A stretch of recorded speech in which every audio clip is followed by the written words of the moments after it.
Deputy.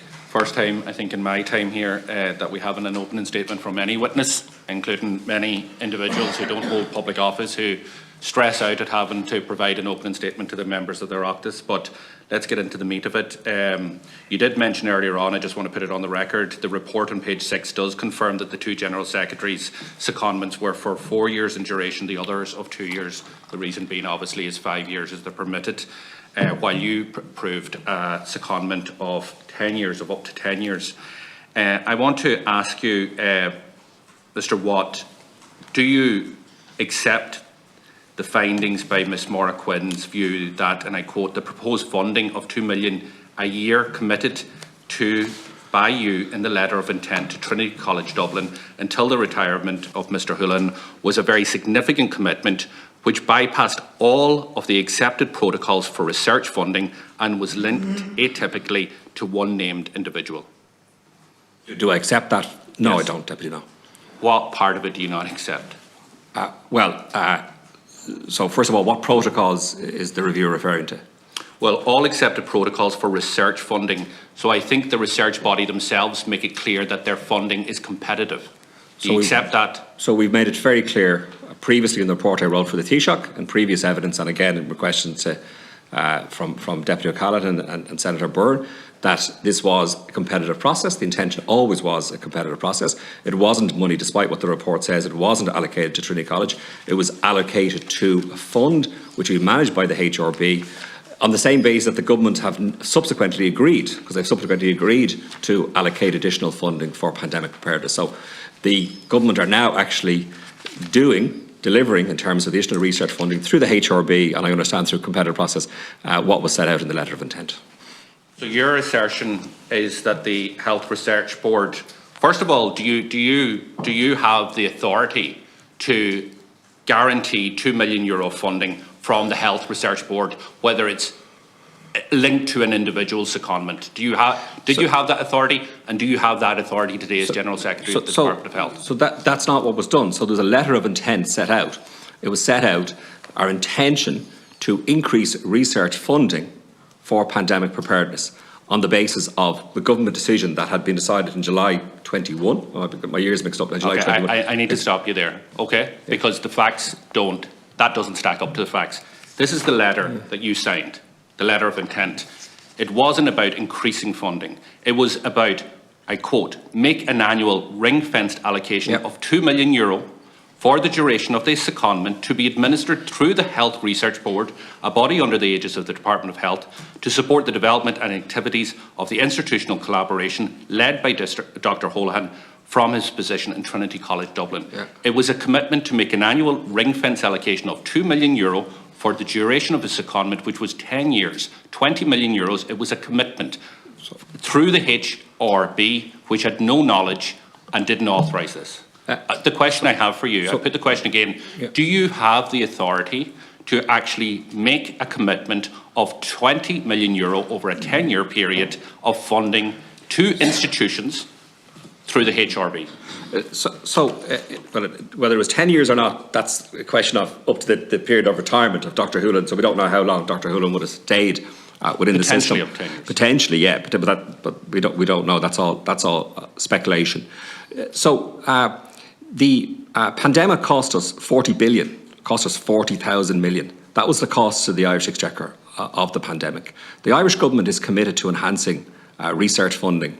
The Irish government had gave a clear policy decision. The question and I was setting out a policy intent and the Minister for Health knew about the notion of enhanced research funding. He knew about what we were trying to do. He had no idea that you were committing €2 million of funding linked to the secondment of Dr Tony Houlihan. Is that not fact? No, it's it. Are you disputing that fact? Absolutely. So the Minister for Health did know at this stage? So the Minister, as I've said repeatedly, and I said in my statement to the Taoiseach, that the Minister knew about the proposal for Dr Houlihan to move on. He knew about the notion that there was enhanced funding. He supported that. He went on record, I think, that week, Morning Ireland, in saying that.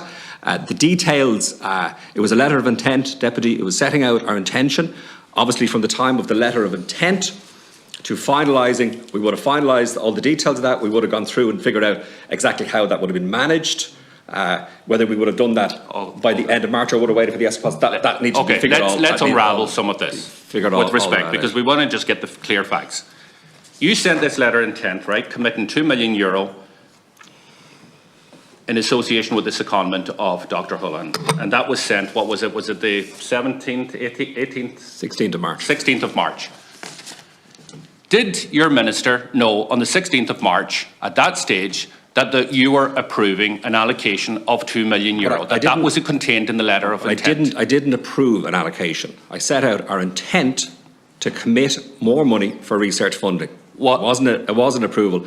And Trinity College knew very well, as a public body, and other bodies knew, that this had to go through. We had to finalise, like we didn't sign, it's not a legal agreement. We were committed, I think, in the letter to finalise an agreement. I think we were committed to appointing people to finalise the details. So the details had to be worked out.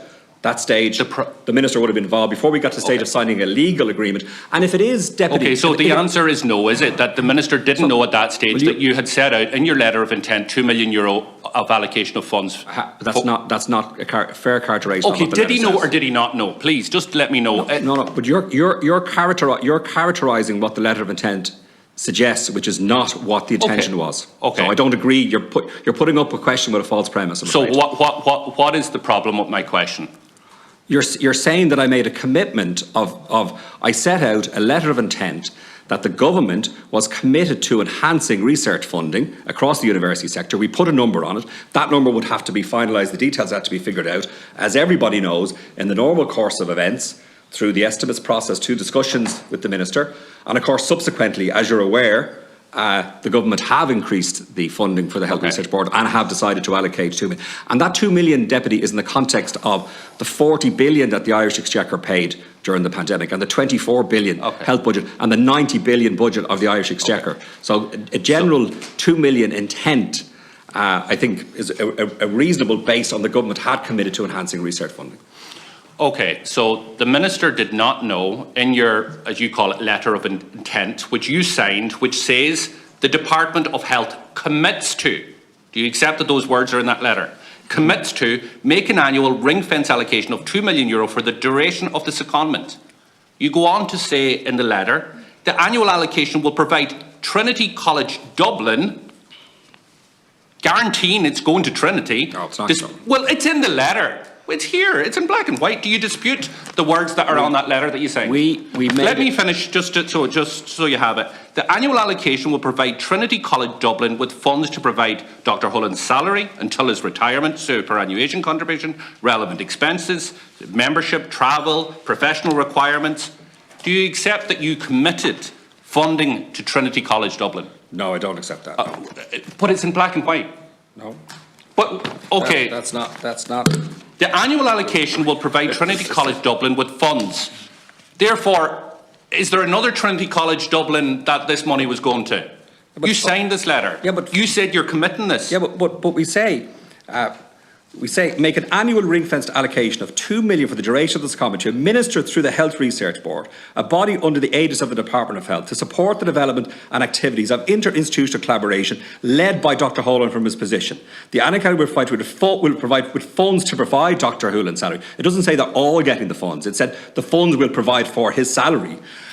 Such as professional, the collaboration is to include university departments of public health, the Department of Health, HSE and others as appropriate support research and its translation into practice, policy analysis capacity. This is my understanding of what the letter means, the same understanding that Tony Hullen has, the same understanding that Martin Fraser has, and the same understanding that Stephen Donnelly has. Okay, that's all of us what we understood the letter to purport to do. Which is that there's €2 million, that the allocation, that at least part of the allocation is going to Trinity College Dublin. To cover Dr. Hullen's salary, so, yes, part of it. So can I ask you this question? And it will be funneled through the Health Research Board. To be administered through the Health Research Board. Do you have the authority to dictate to the Health Research Board how funding that can be allocated to them will be used? Or is it not the case, as they pointed out, that they allocate funding on a competitive process? So they allocate money, as they've just decided for 2023, they allocate money to themes, and they've allocated €2 million on the same basis that we set out in the letter of intent for pandemic preparedness, and have actually done that. And exactly as we envisaged in the letter of intent, they're now administering competitions, which I understand many institutions across Ireland are competing for that funding, which we've set out. So the Minister and the Government have always set out themes and ideas around research, and that money is then Am I right in saying this, that Trinity College didn't apply for this competition, that Dr Holohan didn't apply for this competition, but you actually committed that this money would be linked to Dr Holohan's secondment, and that Trinity College Dublin would at least have a portion of this 2 million? So Trinity College would have the portion to pay for Dr Holohan's salary? Absolutely, yes. Part of, as you've now agreed, the letter First of all, no, of it's actually more than his salary, just and that's clear. But the question is do you have the authority to dictate to the Health Research Board how funding that is allocated to them is dispensed with? Isn't the answer no? No, it's not. So do you have the authority? Do you have the authority? The Minister, as the Minister has done. Do you have the authority? So the Government had a clear policy intent to enhance research funding, and we gave agreement to that, and that's to start the process. And the Minister allocated the money in the estimates in October in the normal way, and the Health Research Board have that money, and that was always the intention, Deputy. Do you have the authority to dictate to the Health Research Board how their money is spent or who it goes to? No, you don't. Can you not just accept that? No, the Minister for Health has the authority to set out. You're not the Minister for Health, and the Minister for Health didn't even know of this letter when you signed it and sent it. In order to give effect to the decisions, to give effect to this, as you know very well as finance spokesperson, this matter would have gone through the normal estimates process, which it subsequently did. Okay. But it didn't go through, it had no approval, your letter had no approval from either DPER, no approval from the Minister for Health, no approval from government at the time that you committed this. Is that a fact? But that's clear from the okay. Do you accept Maura Quinn's view when she said that the Chief Medical Officer should not have been exclusively personally involved in the negotiation of potential university partners, nor should any possible research funding have been linked to the possible secondment to a university? No. No. Okay. So you characterise this as if somebody wants to leave the public service, then it's appropriate for them to maybe go and talk to a university and say, I'm thinking of going there. But yes. Is it, and that's your characterisation of this here. But that didn't happen in this case. Tony Holohan wrote up the letter of intent. Tony Holohan negotiated with the university and with yourself the conditions in relation to his secondment. Is that normal practice where all of this happens, where the negotiation, because that is what her finding is, that they shouldn't be personally involved in the negotiation of personal university partners, nor should any possible research funding be linked to a possible secondment to a university? Do I agree with that? No, I don't agree with it, no. Do you believe that it is appropriate for somebody who's looking for a secondment away from the department to actually negotiate with the receiving body and the department their terms and conditions, their salary, funding that would be paid from the Exchequer, that would go along with their secondment? The terms of conditions were the existing terms of conditions. Well, there was €2 million. Tony Holohan wrote the letter, which there was €2 million of research funding also to go along with it. That was an enhanced package. But that's not. But that money wasn't for him, as you know, Deputy. That wasn't. It was linked to. It was linked to the package. A proposal to enhance research across the exactly, and was one of the and he was by being able to take up a position. Therefore, there was a benefit there for himself of being able to take up a position. It was part of the overall package. But do you believe it's appropriate that somebody should be able to, because the findings here are not that it's not appropriate? Do you reject recommendation number 7 in this report? Which, let me just check what recommendation it is.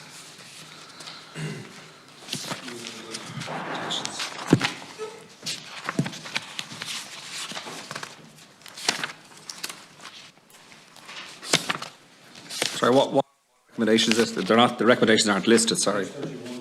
Recommendation number 7 is, let me have a look now, sorry. No one individual should be personally and exclusively involved in any negotiation with third party which involves the disbursement of state funds in which they have a potential personal interest. I believe that's a very unfair characterisation of what happened. I disagree with that, yes. You disagree with the recommendation? I disagree with the characterisation of it, yes. Your Minister agrees with the recommendation, Government agrees with the recommendation, Taoiseach agrees with the recommendation. As Secretary General of the Department of Health, you disagree with that recommendation? I disagree with the implication here that somebody was involved in something which suggests that they acted out of personal interest. They clearly didn't. They were getting the same conditions that they were receiving in their existing job, and I don't agree with that. I don't agree with that. And ultimately, as we all know, and as we just spoken about, the disbursement of funds is a matter ultimately which would have been decided by the government in the normal way, the minister in the normal way. So no, I don't agree with that. No. So will you implement this recommendation? The government will make decisions, and the government's already accepted the recommendation. Well, you're at odds with them. Then it'll be implemented. Yeah. Okay. Government decides policy. So you won't allow this. So if a new Tony Holland came and started emailing you and saying, "Here's a letter of intent I want you to sign, which includes my secondment to a university for the next possibly 10 years. With it, you will have to commit up to €20 million potentially of state funding, and you know that you would not allow that to happen in the future, given this recommendation now. Recommendation number 7. I don't agree with your characterisation of what happened, but clearly. Yes, the recommendation will be applied to whatever circumstances may arise in the future, yes. Can I ask you in relation to, you're the former General Secretary of the Department of Public Expenditure, committing up to €20 million of taxpayers' money, is that just something that the General Secretary of the Department of Health has, or does it have to go through some process that the government approves? I think I've answered that question, Deputy, already. Okay, maybe my hearing was bad. Can you answer it again? I've answered the question already. I've already set out what the letter of intent was intended to do. Okay. I've already said that. Okay. That isn't the question. The question is does this need government approval? No. I don't think it does, no. Okay, so you can commit... But ultimately, when a legal agreement would be signed, to the stage where a legal agreement would be signed, would involving public money, if that money wasn't within the ambit of the vote, or it involved an allocation beyond the ambit of the vote, well then there would have to be a decision by the Minister and discussions with DEPR. So it would depend on the circumstances, Deputy. It would depend on the circumstances of the decision. But this secondment, the intention here was that this secondment would be made public before there was a government approval. Isn't that the case? You had sanctioned this. The press release was to go out on the 24th of March. Yeah. You make a big issue that, the details weren't worked out. Isn't that your contention to this committee? The details weren't worked out. You had to fast track this. Indeed, he's delayed it by a day. What happened here was on the 23rd of March, Tony Holohan wrote to HR and with the intention that the press release would be issued the following day. But on the 23rd of March, there was a press query that therefore delayed the press release till the following day. Yeah, I don't recall the exact. It's in the findings of the report. But given that you've rejected so many of the findings that I've put to you so far, I'm not sure if you reject the entire report. I reject most of the findings of the report. Yes. Okay. Yes. For the purpose of doubt. Yes. For the avoidance of any doubt, I do. Yes. Okay. No point in suggesting otherwise. Okay. No, I don't. That's okay. Let's go on to Martin Fraser. Do you accept that Martin Fraser doesn't have the authority to sanction the approval of this process? I don't think there's any suggestion that Martin Fraser did. I don't quite understand the question, Deputy. Sorry, Martin didn't sanction the proposal. No. Mr. Fraser, in the submission to the external review, you said, and I quote, "The facts indicate that the Secretary to the Government knew all the critical details regarding the proposed secondment and the proposed increased research funding." Now, Mr. Fraser told Ms. Quinn, and I quote, "He was not aware of the details of the processes for allocation to health research funding or the potential source of such funding. Furthermore, he said he had no involvement in the internal Department of Health discussions with Trinity, decisions, approval or implementing measures relating to either the secondment or the allocation of research funding. In short, he contradicts your submission. How do you respond to that? I don't think he does contradict my submission, no. So you say that he had all the critical details regarding the proposed secondment and the proposal to increase research funding. He says that he was not aware of the details of the processes for allocating health research funding or the potential sources of such funding. Is the potential sources of such funding and the process for allocating it, are they not critical details? So I think that the letter that Dr. Hoolan sent to Martin Fraser does set out that it's a secondment, does set out that there'll be research funding, does talk about the Health Research Board. So the substantive points, apart from his, in response to Deputy O'Callaghan's questions, the allocation, the proposed allocation of the intent funding was enhanced then. Okay. But in terms of the details, look, you can. Martin is correct, of course. Somebody said absolutely. Do you have the report in front of you? Which report? The report that you've rejected over and over again at this committee. The report by Ms. Quinn. Well, I'm entitled to my views, aren't I? Oh no, I know. I'm just. You're entitled to your views. I'm just explaining to you what report I'm referring to. Yeah. Okay. Report, yeah. You say that the letter that went from the CFO to Martin Fraser contained the details, including the health research funding. We have a look. Identifying the health research funding. Now, I've scanned some of this. I've read others in greater detail, but that letter is contained in page 28 and 29. Can you reference the point where the CMO identifies the source of that funding? So where does it specifically mention health research? I'm just reading now. So it does talk about a specific funding allocation made available to enable collaboration between universities in relation to public health leadership, preparedness and response as one key area which requires strengthening at research practice. But I would propose to facilitate this collaboration and capacity building for my professorial position. So that's the paragraph. So it doesn't mention the Health Research Board. It doesn't mention the source of the funding. But it does talk about collaboration, and it does talk about. But you're just after saying that it mentioned. You said in answer to me that it mentioned the source of the funding. Do you accept now that Martin Fraser was not aware of the source of the funding or the process? But he was aware that the key details here are that Dr. Hoolan was going to the third level sector. He was going to there to develop capacity. Etc. Sets so that the main elements of the proposal, you can argue, Deputy, like how much. There's more detail in the letter of intent, and it specifically references the Health Research Board and so on. But there's a significant amount of the detail in the letter that was shared. But do you accept that Martin Fraser was not aware that the funding would be channelled through the Health Research Board, which is an issue because it's a competitive funding and they have their own board and they allocate funding? Do you accept that? Because you're just after saying earlier that the email contained from Dr. Holohan referenced the Health Research Board. No, look, it didn't specifically reference it, but of course the subsequent letters did reference it, yeah. What subsequent letters? The letter of intent. Did Martin Fraser have the letter of intent?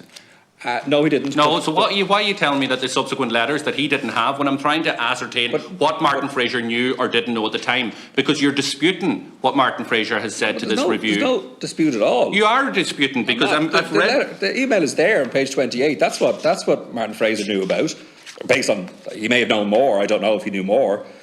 You asked him questions at the committee. He may have told you more. But clearly, Martin accepts that he received the email setting out more or less the substance of the proposal. You could argue there are further details, fair enough, but the substance of the proposal. You go on to say in your submission, you were subsequently instructed to finalise the arrangements to give effect to this.